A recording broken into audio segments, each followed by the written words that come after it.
Welcome back. It's been 5 years since a Macon grand jury toured the 40-year-old Bibb County Jail and documented a slew of problems. The grand jury's verdict then: demolish the jail and build a new one. 5 years later, as Ashlyn Webb reports, there's no new jail and no talk of rebuilding. Mold, inadequate lighting, poor ventilation, and 30% of locks just not working. That's what a Bibb County grand jury found 5 years ago. Bibb County Sheriff David Davis says they've addressed some of those issues, but others have been overlooked.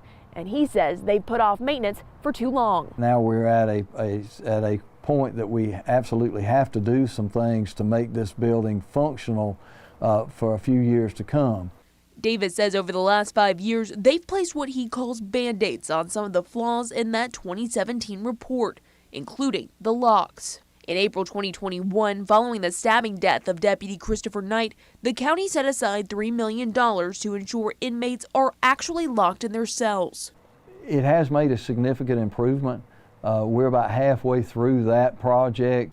Davis expects that project will be completed by the end of the year, but other complaints in the 2017 report remain, like cleanliness, damaged ceiling tiles, mildew and mold, and heating, air conditioning, and ventilation problems.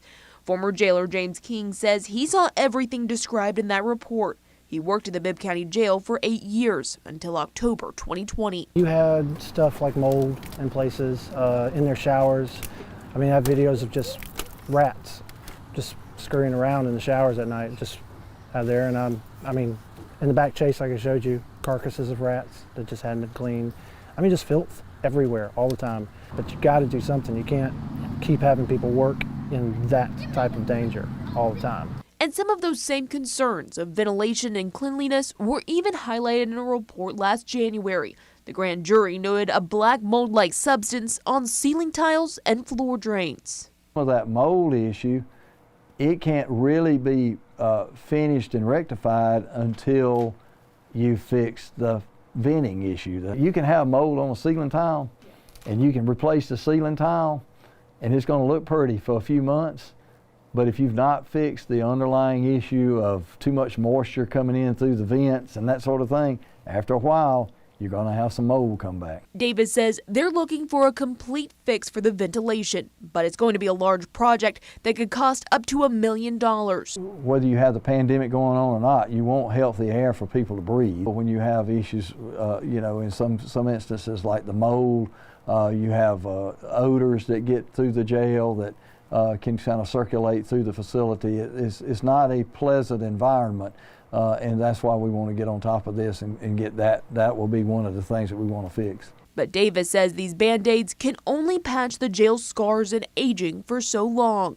The lifespan of the fixes that we have now, these heat and air conditioning fixes, is ventilation, some of the other things that we're doing, plumbing, all of that, the lifespan for that is about 10 years. That's how long Davis says it would take them to get a new jail on a county splost, approved by voters and built. Does that mean the commissioners need to be talking about this now? It means that we need to be talking about this as a community. Right now we have splosh funding for a number of different projects, of which the jail is not one of them. This needs to be a project that would be added to the next splosh. But so far, no new talks. Mayor Lester Miller says he believes the county can put off these conversations of a new jail until at least 2024, 2 years before the county is expected to have a new splost. However, Miller says the county must have a new jail by 2030.